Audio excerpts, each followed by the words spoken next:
De nombreux policiers planquent autour de son immeuble et quadrillent le quartier. Tout est prêt pour l'interpeller.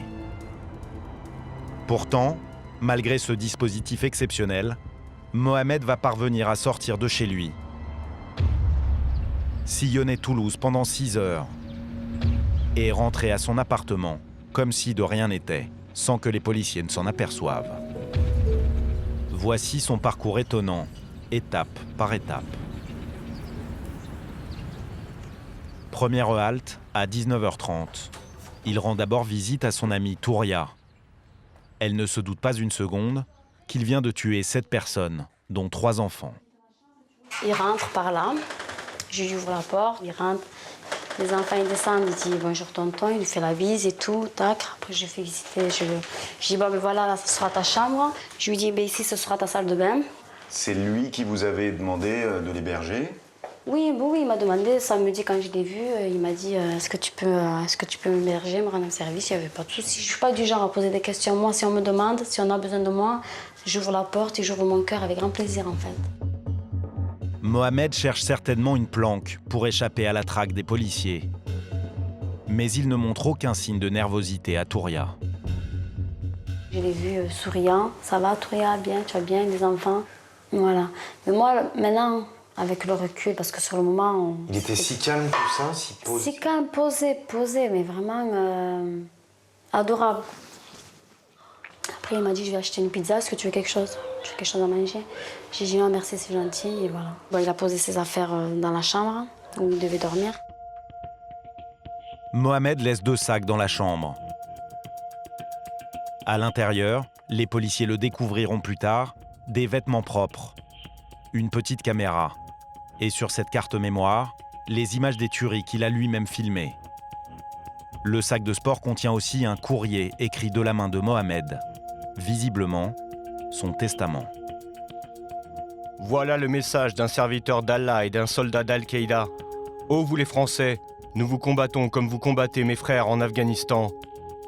Le jour de nos attaques, ça a été le plus beau moment de ma vie.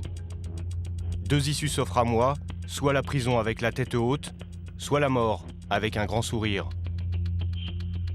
Mohamed quitte l'appartement à 21h30. Touria ne le reverra plus. Dans moins de 6 heures, il sera retranché chez lui, face au raid. La jeune fille ne comprend toujours pas comment son ami a pu en arriver à commettre de tels actes. C'était mon gars, c'était mon garçon. C'était un bon garçon.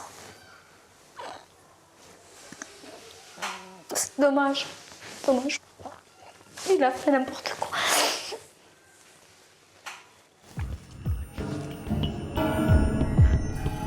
En sortant de chez Touria, Mohamed continue tranquillement son parcours dans Toulouse, alors que les policiers quadrillent son immeuble, le croyant toujours chez lui. Mera a maintenant prévu de médiatiser ses meurtres. D'abord, il va poster la vidéo de ces massacres à la chaîne Al Jazeera.